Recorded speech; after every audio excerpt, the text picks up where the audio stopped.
Hi everybody, and welcome to episode 25 of Now and Men, the podcast about men, masculinities, and gender equality.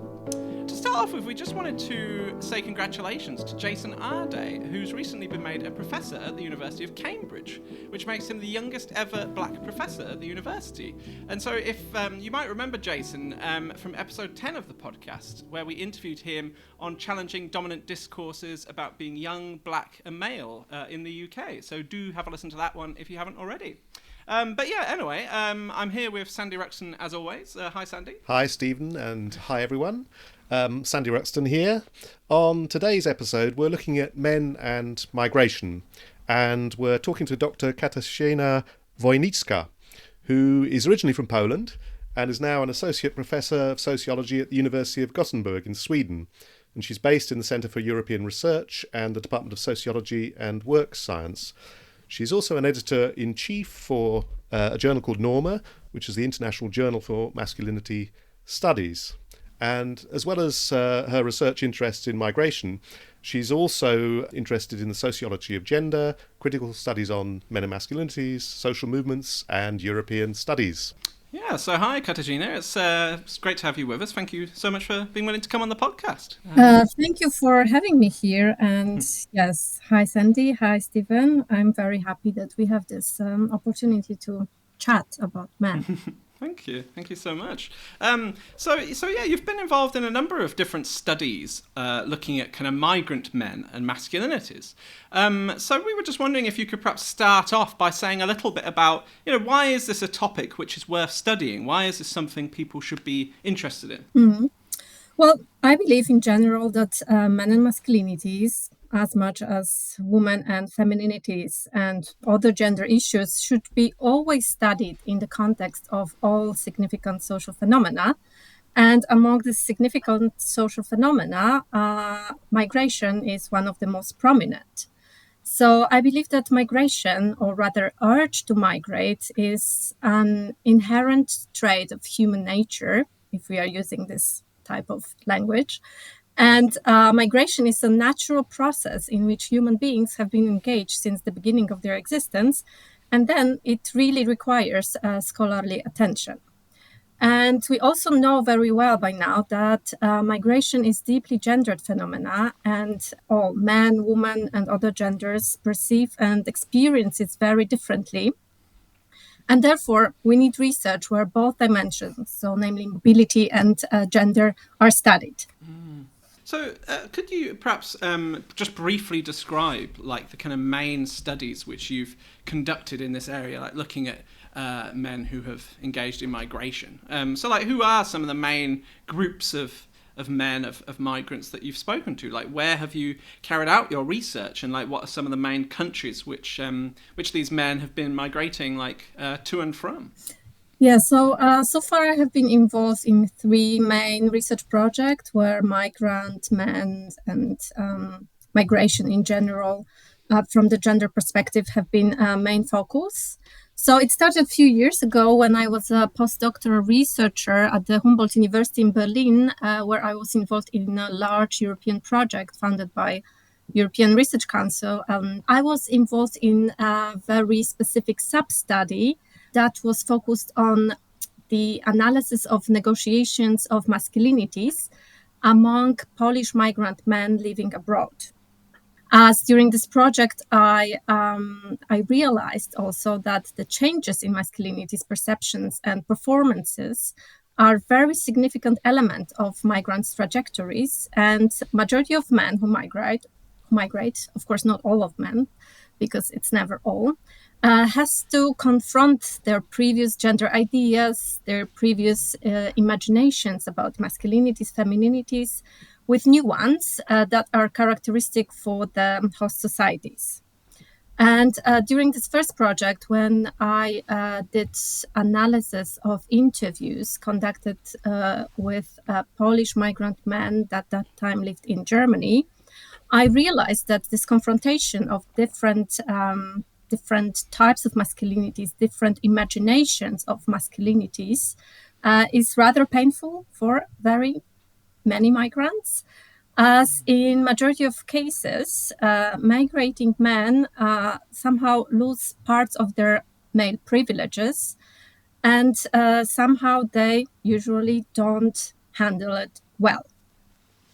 Of course, again, I would like to underline that not all migrant men are actually suffering or losing privileges or kind of like experience the downgrade of their social status, because some migrant men, for example, in this particular case, queer men who migrated from Central Eastern European countries to Western European countries, might have different experiences and might have actually gained something due to migration. For example, more freedom, more space for expressing their sexualities. But if we are talking about so-called typical migrant from Central Eastern Europe, which is usually white, heterosexual, rather working class men, the downgrade of status is rather typical migration consequence for them. And this is why I found it very interesting, because these situations actually have many interesting implications, not only for men themselves, but also for host country societies, but also for the societies that are associated with the countries of origin. And so that was my first time, and that was the moment when I realized that I would like to dig deeper. And I have been involved since then in 2 other projects where migration and masculinities intersected to large extent. So one of them was project conducted also in Germany, and it was a project that I was conducting together with a few colleagues. And we focused here on young migrants living in Berlin specifically, so just one city. And we were very interested in their perceptions of friendship, family, partnership, but also gender roles. And in this particular project, we actually interviewed both young men and women, and also migrants and refugees, if you wish to make this distinction. And these people were representing both first and second generations of migrants. But again, due to very specific nature of contemporary transnational mobility patterns, we ended up talking to mostly young men who came to Germany from Eastern European countries, Asian countries, and also from African countries. So even though the project was about young migrant people, we ended up collecting quite a lot of narratives produced by young men who identify either as migrants or refugees. And finally, in the current project on transnational bachelors in European Union, we speak to single migrant men or men who identify as single men, who currently live in Sweden and Italy and come from Poland, Romania, Syria, and Bangladesh. And this is an ongoing project, although right now we are mostly focusing on writing papers, as the fieldwork has been completed already. And in this particular case, because of my background, language skills, and also insider status, I am responsible mainly for research involving male members of Polish community in Sweden. Yeah, I really like how your research shows how, we can't generalize and homogenize migrant men too much, and that there are these different power relations going on. But it must be, for a lot of men, it must be, for a lot of people in general who are migrating, it must be an experience where you're quite vulnerable, right? Because you're entering a potentially quite a different society, different culture, and that creates all sorts of challenges and discomforts. So that must be quite confronting for lots of men, where they're not used to or not expected to be vulnerable, I guess. Absolutely. And this is why gender is so important, because these particular experiences are also shared by some women, but are much more affecting men than women, because according to research, many women gain a lot after migrating to other countries. And with regard to men, there is one particular group which actually can end up in, upgrading their status. And these men are so-called, although I hate this term, expats from United Kingdom, United States, Canada, and Australia. So this is the very small group of men who actually can gain something with regard to, their masculine privileges after migrating to countries like basically any other countries. But majority of migrants are facing difficulties, and many of them lose their status, and many of them land in Connell's marginalized masculinities, kind of like a ghetto in a way. We'll probably ask you a bit more about the relationship of Connell's work with migration in a minute, but I wondered on a different note. I mean, in recent years, public attention in Europe has mainly focused on asylum refugee movements from countries where there are high levels of violence and conflict. So you've mentioned some of them. There's Iran, Iraq, Syria, Eritrea, Somalia, and Afghanistan. All of these, but your work has mainly focused more on internal migration within the European Union, particularly on Polish migrants, as you've said, since enlargement in 2004. So why is it, though, that the experiences of white, predominantly Christian migrant men tend to be less studied? And, given that Poles are amongst the largest group of migrants to European countries, such as the UK and Germany, why has there been less focus on them? And what does that tell us about public attitudes, public debates? Well, in my opinion, it's because of the fact that, for example, Polish migrants or any other European white migrants are perceived as almost the same as, local men, at least in terms of masculinities and gender attitudes. And but of course, the whole discussion about masculinity and migration, as you probably know very well, started after so-called migration crisis in 2015. When many young, often single men have sought refuge in Europe. And for some reasons, some people started expressing concerns that these men might be dangerous for, European women, so-called European values, which suddenly were linked to gender equality, even by right-wing politicians and journalists. So it's exactly what you have just described. And of course, these discussions have even started to be even more pronounced after New Year's sexual assaults in Cologne in Germany that happened between 2015 and 2016, when some men that happened to be migrants as well assaulted women in the public spaces in Germany.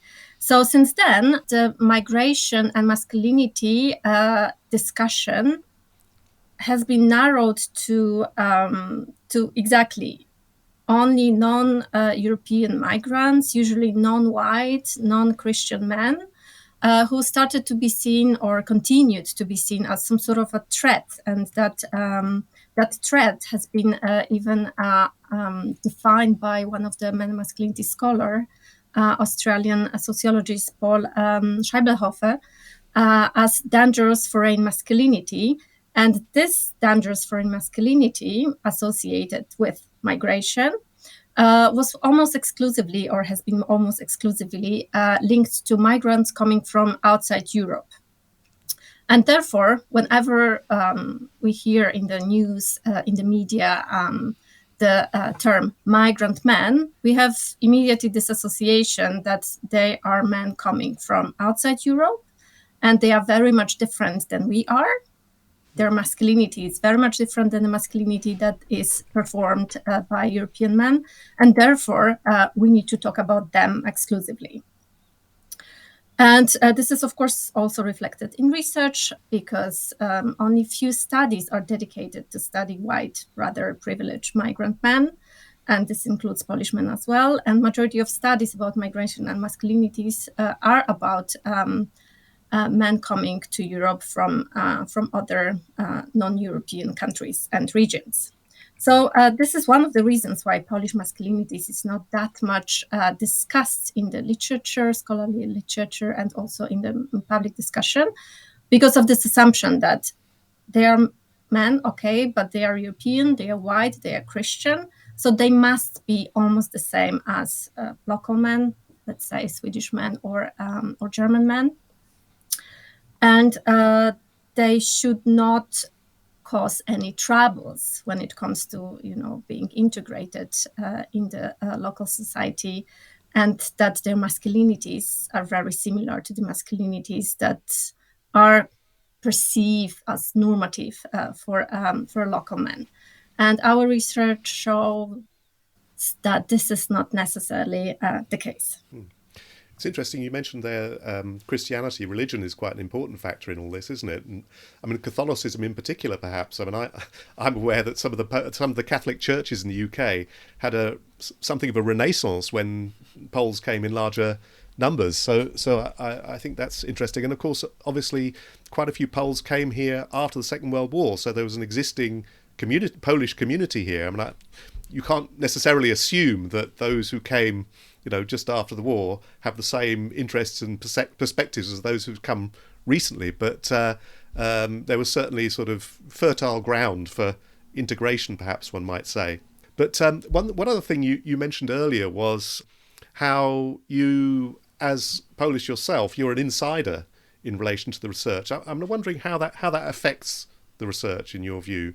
I mean, obviously you must have an understanding of where people have come from, and that must be helpful. But at the same time, must be challenges in being an insider. Yes, you're absolutely right.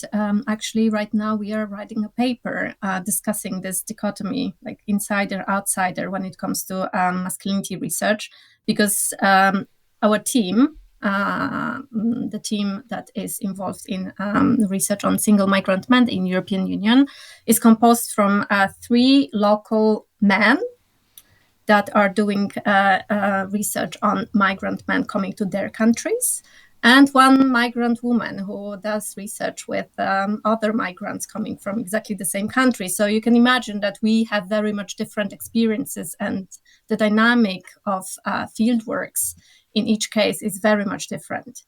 So me as an insider, of course, there's a lot of perks. Language is one of the most obvious one, but it's not just language, it's also familiarity with, the context. And also me as a migrant woman, I did not have quite a lot of problems with recruiting research participants. Somehow they trusted me more maybe than they trusted my colleagues that spent much more time on convincing people that they're supposed to help us with our research project. So the trust was definitely one of the perks. Another thing was that, also my gender is quite a significant factor here, because in this specific project, we have been talking to men who are single and very often quite lonely. And I realized that for many of my research participants, interview and meeting me and talking to me was one of the kind of like opportunities to actually leave home and to have pleasant conversation with a person who, as they think, understands them and also shares similar opinions and values, which was also very interesting discovery.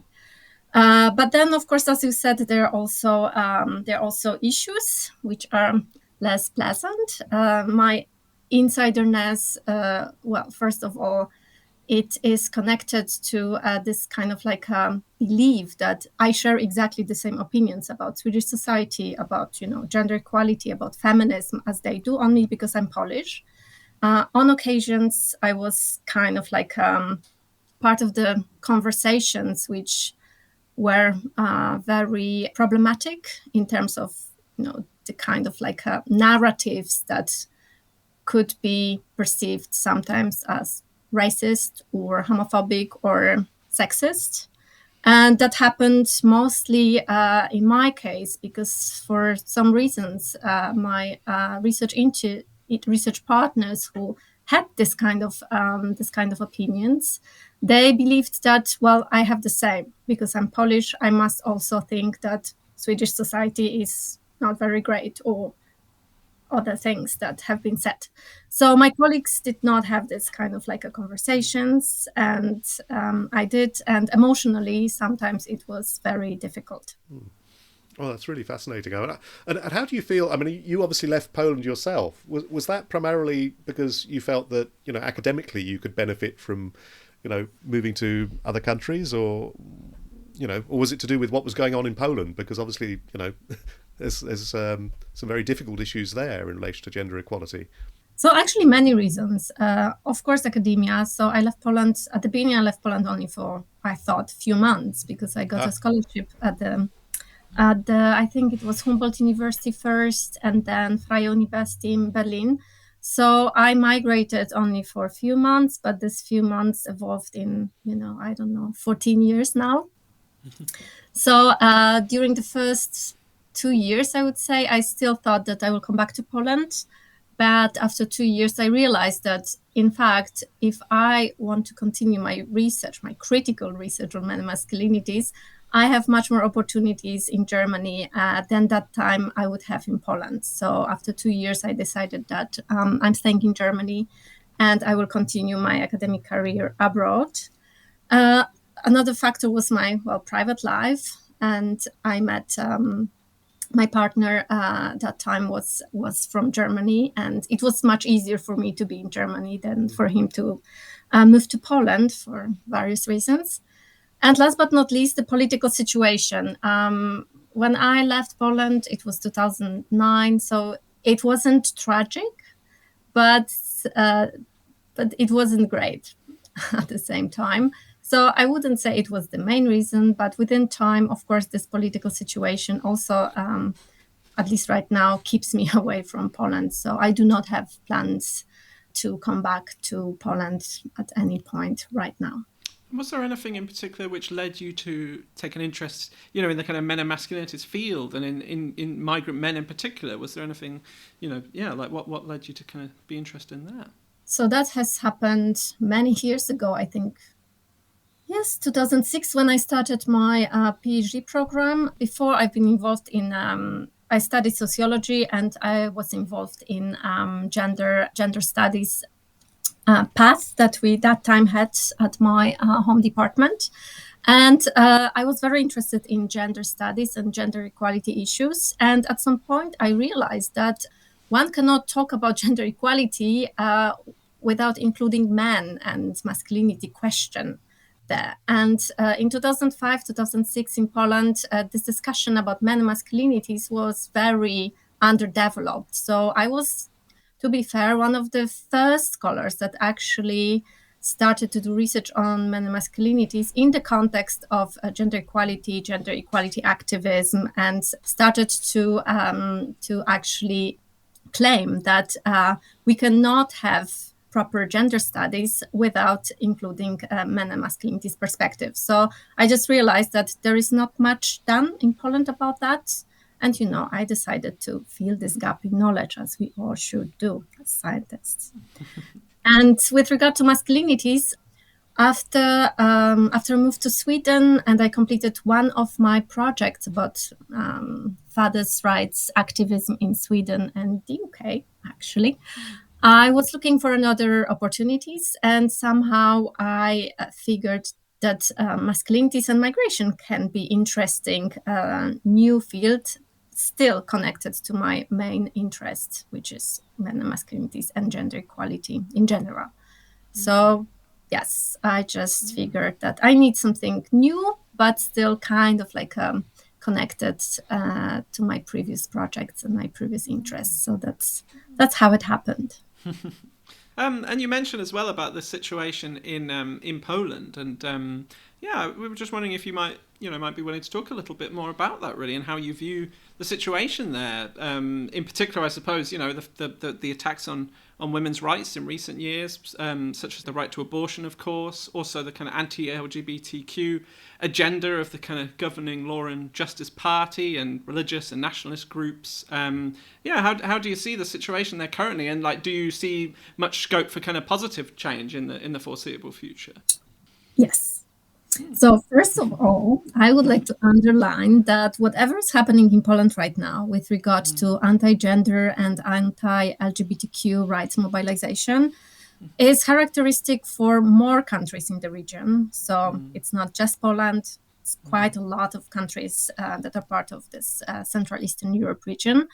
And let's be fair, it's happening maybe to a smaller extent so far in other countries that are perceived as more progressive. So if we think about the United States and whatever is happening there right now in terms of abortion laws and also anti-trans policies, Or if we think about, I don't know, attacks on gender studies that happen in Denmark and Sweden right now. And also, I'm sure that many alarming things are happening in the UK right now. I would just like to say that this is like a general trend. It's not just Poland. Poland is not just like isolated island that, well, that has this crazy ideas with regard to gender and sexual minorities issues. But of course, that said, I'm, of course, very concerned about the development in Poland, about the Polish situation, and whatever is happening with regard to limitation of women's rights, with regard to reproductive health, whatever is happening with regard to LGBTQ people's rights. And I'm not only talking about lack of legislation that enables non-heterosexual people to actually get married, but also this very upsetting legislations that has been made on a local level, which is called like zones free from LGBTQ people, is really, really, it's really sad, and I'm really worried about whatever is happening in my home country.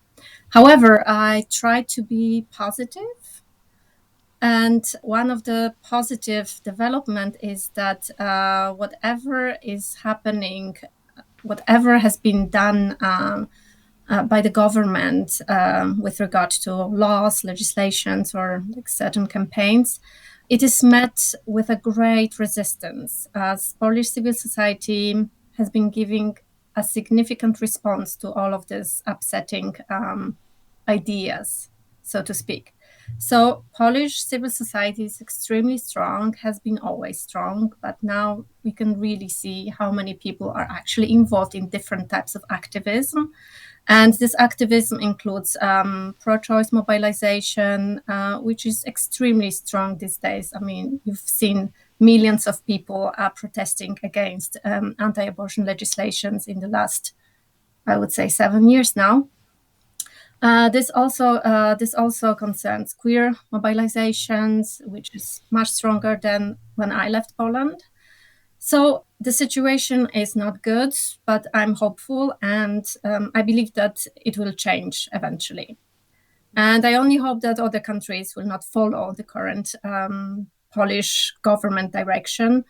And I also would like to underline that whatever the government is actually proposing is not necessarily supported by the majority of Polish citizens. Yeah, yeah.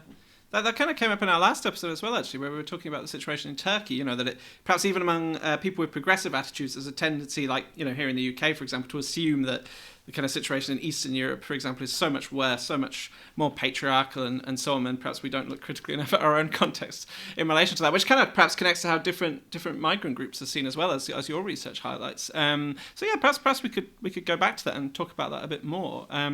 So I suppose one interesting thing you highlight is how, in spite of the fact that men have always been at the centre of migration research by virtue of so many migrants being men, I suppose it's only more recently through the work of people like yourself that that's come to be seen in more gendered ways. And so perhaps traditionally the focus has more been on the kind of labour market position, or on male migrants as being this kind of threat, as you mentioned, and linked to things like the idea that they're linked to things like criminality and sexism or even terrorism. And have tended to be seen as quite a homogenous group as well. And so you've shown the importance of an intersectional approach here. Could you perhaps say a little bit more about, like, how does your work... the work you've done on the experiences of young single male migrants, how does that add to our understanding of how they construct and kind of manage their masculinity? Mm-hmm. Well, first of all, majority of our research participants in this project about single migrant men are not necessarily young. So because we have quite broad definition of singlehood, then we also speak to people who are divorced, to people who actually have been involved in many relationships before they migrated. So they are not super young. Some of them are, but I would say the average age is around 40. Right. But anyways, what we see very clearly after analyzing the interviews that we collected is that the experience of migration is very significant for the process of renegotiations of masculinity. And majority of migrant men that participated in our research project has gone through this process. So, as I already mentioned, many of them needed to deal with the situation when their social status downgraded, and that was mostly due to their gender. As in majority of cases, their position in the country of origin was way higher than the position they have currently in the host societies. So after they migrate, they actually lost quite a lot of capitals that they used to have in their home countries. And among these capitals, of course, I do not only refer to economic capital, which is quite obvious, but also social and cultural capitals, which in specific situations, like in the case of our research participants, also translate to sexual capital that is important for the men who are actually single and are trying to find new partners while being abroad. And then this downgrade of social status is rather painful for them, majority of them, not all of them, of course. And they cope differently with this new situation. So, for example, some Polish queer men who migrated to Sweden or migrated to Germany, and this is also the same finding from my previous project, they are actually pretty happy because they can express their sexualities in Sweden, in Germany, much more openly than they could have done it in Poland. So for them, migration is a positive experience, in majority of cases, but they are rather a minority because majority of migrants who usually are right now heterosexual and rather working class, given the specificity of the post-accession migration kind of like character.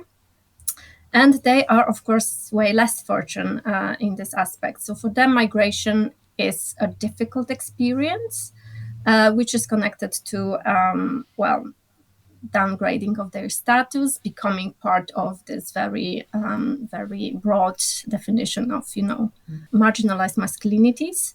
And due to that, many of them try to compensate their new position and try to usually produce or develop some sort of like a narratives about themselves, about their masculinity, but also about masculinities of other men that help them somehow feeling better and reconnect to their previous, maybe not necessarily hegemonic, but rather complicit masculinity status.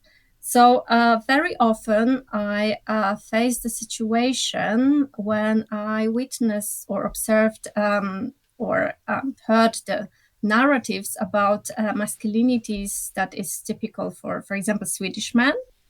And also, on the other hand, masculinities that are characteristic for other migrants, because Polish migrants have a tendency to situate themselves between, let's say, Swedish masculinities and other migrants' masculinities.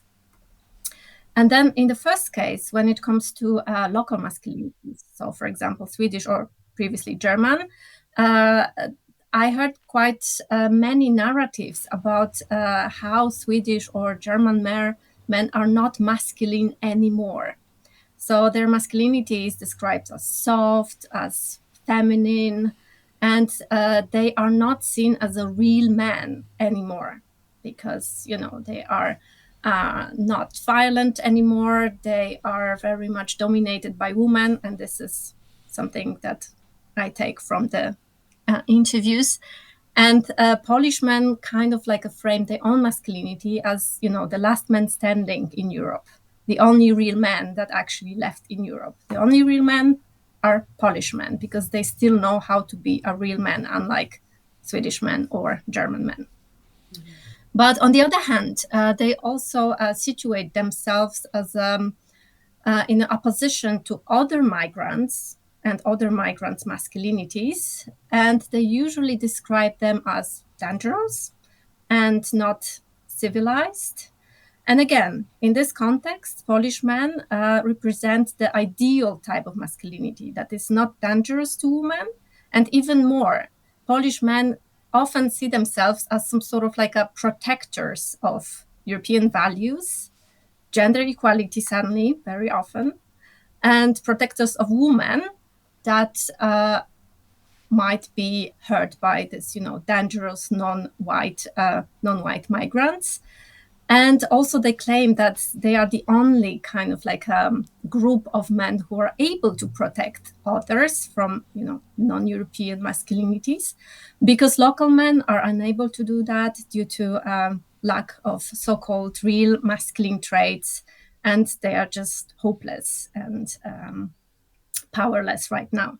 So the negotiations of masculinities, migrant masculinities, are very much contextualized by the existence of oppositional types of masculinities represented either by local men or by other migrants, usually non-white, non-European, non-Christian.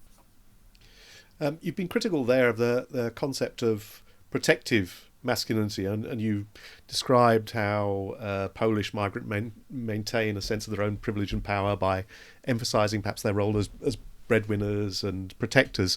To play devil's advocate for a moment, others might see breadwinning, particularly in the context of migration, sending back remittances to support families. That could be seen as a positive aspect of care for others. How do you make sense of that dilemma? Mm-hmm.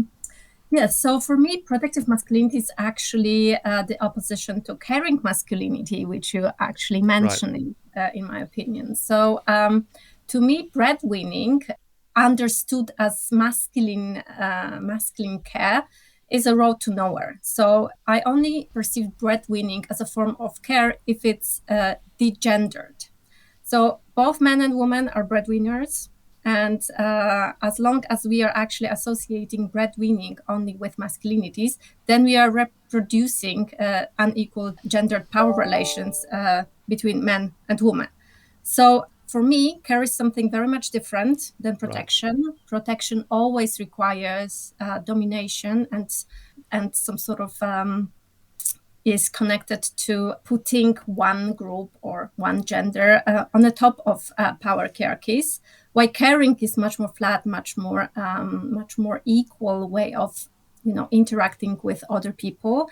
And therefore, I came up with this particular definition of protective masculinity to make this distinction between something which is positive, which is care, and connected in case of masculinities to caring masculinity, and something which is still another facet of rather patriarchal way of looking at male and female gender roles. I just wanted to pick up on that idea of like hybrid masculinity as well, because I think, doesn't your research highlight some interesting things there in terms of like attitudes among some of the men you interviewed towards homosexuality, for example, that, the range of different opinions towards that, influenced by things like age, for example, and that perhaps some men, might position themselves as being quite progressive by saying like, I'm okay with gay rights and things like that, but at the same time also disassociating themselves from that and only being comfortable with it so far, kind of thing. So yeah, do you want to talk a bit about that? I mean, hybrid masculinity, it is an interesting concept, and I have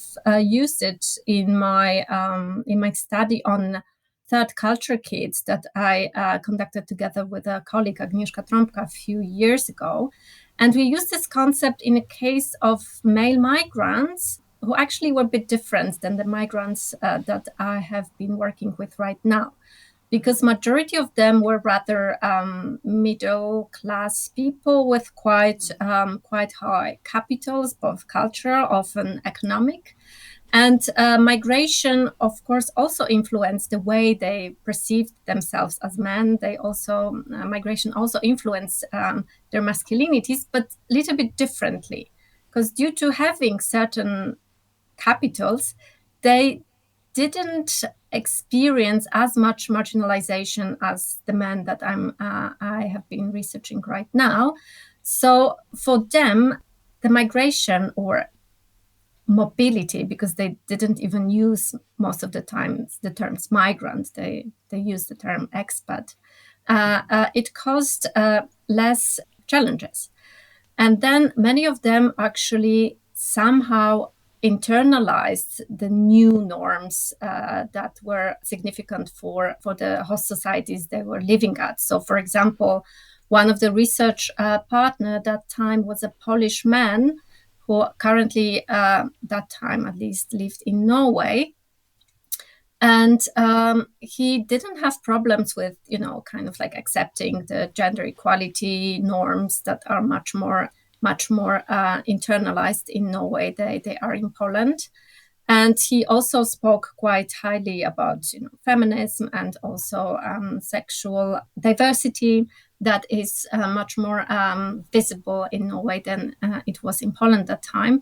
But simultaneously, his masculinity was hybrid because his narrative about himself, about his gender identity, was very much of this cherry-picking character, So when your masculinity is hybrid, it means that very often, and also this is the definition that has been developed by Michael Messner or Tristan Bridges, that very often it includes some elements that in the past were associated with marginalized masculinities or subordinated masculinities. It is associated with acceptance of like the general idea of gender equality and feminism. But simultaneously, hybrid masculinity is also characterized by, rather lack of willingness to confront and to get rid of male privileges. So, it's just this kind of like a very, I would say, very comfortable way of being this, new progressive man. I mean, accepting diversity, being like pro-gender equality, but simultaneously not seeing on male privileges and not confronting them somehow, just forgetting about the fact that gender hierarchies are about power. And as long as you don't really reflect on your own privilege and your own high position in the hierarchies, you cannot be really progressive and really gender equal. So this is the understanding of hybrid masculinity that I have. And I have used it before in the past, but it doesn't really apply to a majority of research participants that we have in our current project. And just briefly as well, I mean, your research, and I think you argue, for the need to take on a kind of spatial, understanding or perspective as part of our, if we're going to adopt like an intersectional approach, like studying men and masculinities, that we need to think about the role of space in that. And could you just perhaps briefly just explain, why that is so important in your eyes, perhaps, why your research has highlighted that? Well, spatial perspective basically means that physical mobility changes the performances and perceptions of masculinities as it significantly influences the positionality of men who are mobile. So, like I said before, if you have a Polish, heterosexual, well-educated, middle-class man whose, let's say, company got bankrupt in Poland and who decided to migrate in order to earn some money and change his current situation, you can actually see very clearly that his position in Poland was very much different from the position that he has in the host country. And then this spatial issue is extremely important because this Polish man can only migrate 20 kilometers because this is, for some regions in Poland, the distance to Germany. And this 20 kilometers, this space, physical space, changes his situation dramatically. So he moves to Berlin, let's say, and starts to work as a blue-collar worker, as majority of Polish migrants work in Germany. And his whole life is completely different, and his masculinity is completely different. His position in the society is completely different, and we are physically talking only about 20 kilometers difference. Mm-hmm. So, of course, this is all intersectionality and the fact that many factors influences the changes in people's positionality and status. But it is very important to acknowledge this spatial perspective as well, because then he's coming back again, this 20 kilometers, and again, his masculinity is different. So this is our very small contribution to this very important intersectional perspective that we use in all our research about masculinities and migration. I'm finding your research on understanding the position and the perspectives of migrant men and how they're seen and so on. This is all fascinating. I'm wondering too, what's the relevance of your work to development of public policy? Can you talk about that, or is that not what you're primarily interested in? You know, are there things that would help to, you know, support better integration, or I wondered if you could say anything about that. I mean, of course, I decided to become sociologist because I wanted to change the world. So I hope that my research will be taken under consideration by the policymakers in Sweden, in Poland, in Europe, elsewhere. So yes, this is the ultimate goal of my research for sure. And well, in this particular case, when we are talking about migration and masculinities, I would like to underline and kind of like spread this message that, you know, there are different men, different migrants, and that masculinity has to be taken under consideration. For example, when, I don't know, the programs that are supposed to increase the integration of migrants into host society are designed. I haven't seen a program which, okay, no, this is not true. I've seen maybe 2 programs that were actually very much focused on masculinities with regard to migrants' integrations, but they were very small. One was in Norway, one was in Austria, and I believe that we need more gender-sensitive policies that are aimed at increasing the level of integration among different groups of migrants in different host societies. Yes. And if it's not sort of grinding the gears too much to ask you a slightly different kind of question, I mean, obviously, you know, you've not done specific research on refugee movements from Ukraine, but at the current time, it's almost impossible to not consider the impact of what's happening as a result of the war. And, you know, overwhelmingly, it's Ukrainian women and children who are moving to other European countries, Poland in particular, whereas the vast majority of Ukrainian men are staying in Ukraine, either willingly or compulsorily. But as you said before, migrations, it is a deeply gendered experience. And I'm wondering whether you have any reflections based on your work of how Ukrainian women and children may be faring, either in Poland or elsewhere. Do you have a sense of that? Is that possible to explore? Well, so for me, this particular situation, unfortunately, is a very good example that shows how migration and seeking refuge abroad, for example, are gendered phenomena. So in Poland, currently, we have 2 types of refugees, but only one type is considered as real and deserving refugees. And here I'm talking about Ukrainian women and children who have been welcomed to a large extent in Poland and who are perceived as, you know, real refugees. And hence, they do deserve our help and attention. And this is, of course, undeniable. And I totally agree with this perception. Of course, they need our help and protection. However, at the same time, only some kilometers up north, and sorry that I'm using the metric system, but I'm sure you can actually guess what I mean. Some kilometers up north on the Polish-Belarusian border, every day, dozens of people who escaped their home countries outside Europe, often due to the war as well, are treated very differently. They are treated as criminals and they are denied refuge in Poland. And what is the difference between those 2 groups of people who are actually escaping dangerous situations that may occur in their home countries? Well, one of the differences is gender, because unlike in the case of people coming to Poland from Ukraine, many of people who are trying to come to Poland from Belarus are men. So that's the major difference, but also race, of course, because unlike Ukrainian women and children, many of them are not white.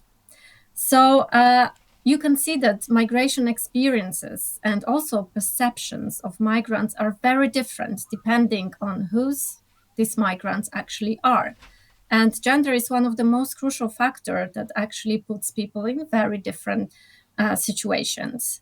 And this also is connected to Ukrainian citizens because, as you said, a majority of them right now are women and children, but also many Ukrainian men are also afraid of whatever can happen to them due to the war, and they also would like to seek for refuge in Poland or elsewhere. Of course, they are not allowed according to Ukrainian law, but that's not the case here. The case is that even if some Ukrainian men are actually already in Poland or, I don't know, Sweden or Germany, they are way less welcome than women, because somehow people actually expect them to stay in Ukraine and to put their life in danger and fight with the perpetrators.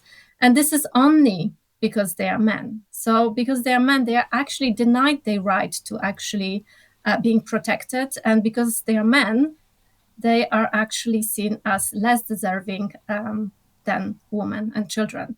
So I'm not happy that this example, I'm not happy that the situation happened, and I wish we didn't have this example, but we do have it right now, and we can see how gender actually shapes the migration experience of different groups of people. Oh, thanks so much for giving us such a real insight into the complexities, the hierarchies, the contradictions of the migrant experience. I really enjoyed our conversation. I think it's been fascinating. And I just wanted to thank you for coming on the episode. So thanks. Thank you very much. Thank you for the invite.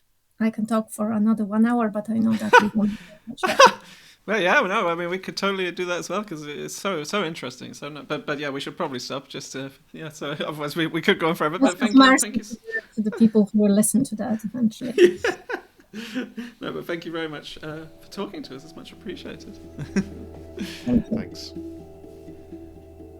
Well, Sandy, that was such an interesting conversation with Katarzyna, wasn't it? I mean, so many different avenues that her research has explored in interesting ways in relation to men and migration.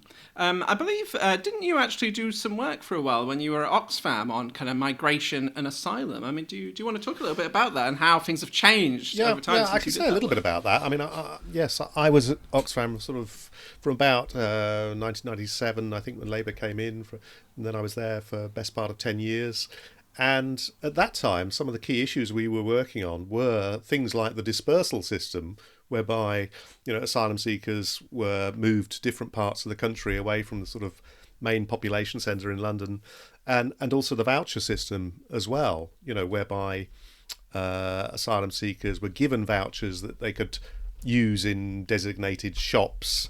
And we campaigned pretty hard against that system. So that there was a joint campaign, Oxfam, Refugee Council, and Transport and General Workers Union. And of course, at that time, Bill Morris was the head of the T&G, so prominent black politician with very strong links into government. So we did actually win that campaign, and vouchers for all categories of asylum seekers were withdrawn as a result. I mean, I think they may still be in place for certain categories now, but when I think now, today we're recording on the day that new, what I would term anti-refugee legislation is being introduced into Parliament by the UK government, which is going to prevent anyone crossing the Channel from having their asylum claim processed. I mean, it's extraordinary how the whole agenda has shifted, really. And of course that could leave tens of thousands in detention or destitute, treated as criminals. I mean, it's not a crime to seek asylum. There's international law which protects the right to asylum, and we need safe routes. We need a fair asylum system with timely decision making. We need responsibility sharing with our European partners. And we mustn't forget also that I think it's about 86% of refugees stay in neighbouring countries to those they've come from. It's primarily developing countries that take responsibility for refugee movements. It's not places like the UK, despite what you hear. Anyway, sorry, that's a bit of a rant, but you might want to add to that, Stephen. Well, no, I totally agree with you, Sandy. I think there's a lot to rant about, isn't there? I mean, even within Europe, right, the UK takes a very small proportion of refugees. You know, if we look at the situation in Poland right now, for example, you know, with the war in Ukraine and how many Ukrainians are in Poland compared to the UK, and we're projecting ourselves as this great ally to Ukraine. And then, you've got, like our Home Secretary, Suella Braverman, as we were recording this episode, claiming that without this new law being introduced that you mentioned, 100 million people could qualify for asylum in the UK. I mean, just utterly ridiculous and quite worrying statements, really, isn't it? You know, the level of kind of xenophobia which is being pushed out by government and media here is really quite concerning. And of course, this all does connect to gender as well, right? Because you've got these hierarchies of migrants, refugees, asylum seekers, like who's taken seriously, who's seen as being a legitimate migrant, who isn't. And obviously people from Ukraine are seen as somehow being more valid, so you've got race as a huge factor, but also gender, I think, right? This idea that somehow if it's a man seeking asylum, then he must be dangerous and scary and illegitimate and not in need of help and not be vulnerable, and that somehow that's, if he's a man, then that's seen as being an okay reason to deny somebody help. Or this idea, for example, connecting to what Katarzyna was talking about in terms of protective masculinity, right? That somehow like these migrant men pose a threat to like our women and girls, and that men who are migrants are somehow uniquely deviant and dangerous and kind of backward in their attitudes with regards to gender, as if we don't have huge issues in this country anyway with violence against women and girls, which we're really not doing anywhere near enough to tackle. Anyway, so, I mean, even recently, you've had these protests by kind of far-right groups here in the UK, right, outside hotels where asylum seekers are being placed. And it seems like a big claim that they're making is that these men pose a threat to our women and girls. So you're getting these ideas about protective masculinity being used, I suppose, as a way of furthering the kind of scapegoating of migrants and, and kind of attacking them, really. Yeah. And she also made me think when she was talking about Ukraine, about the, again, you just mentioned this point about the hierarchies that, massing on the border are groups from other countries who are also, seeking protection, but who are not accorded the same recognition or status as the Ukrainians are. And I think also it reminded me too of the episode that we did with Luis from Sweden, and he talked about a refugee family from Ukraine who was staying with him. I don't know if they're still there, but they were at that time about a year ago, and the dad was with them as well, and the dad had been outside Ukraine when the conflict started, and he had decided to stay with the family. But of course, that could make him be designated a traitor, a coward, and one wonders what his life would be like if he went back to Ukraine at any point, because he didn't stay and fight, or he didn't go back to fight. So there's some real complexities around gender, as you say. Yeah. And class as well, right? And all these things intermingling, because as Katarzyna was talking about, in terms of like how we see some migrant men as being these kind of expats, if they're perhaps from middle or upper class backgrounds, especially, that's somehow completely different from what we generally class as migration, for example. But yeah, anyway, I think that's probably enough from us for one episode. But yeah, thank you so much, everybody, as always, for listening. Do subscribe if you haven't already, and share the podcast with your friends. And we'll speak to you again soon. And as always, do contact us at nowamen@gmail.com if you have any questions or comments. Thank you so much. Yep, thanks for listening, and speak to you soon. Oh, and Sandy, don't forget to try a Polish donut when you get a chance.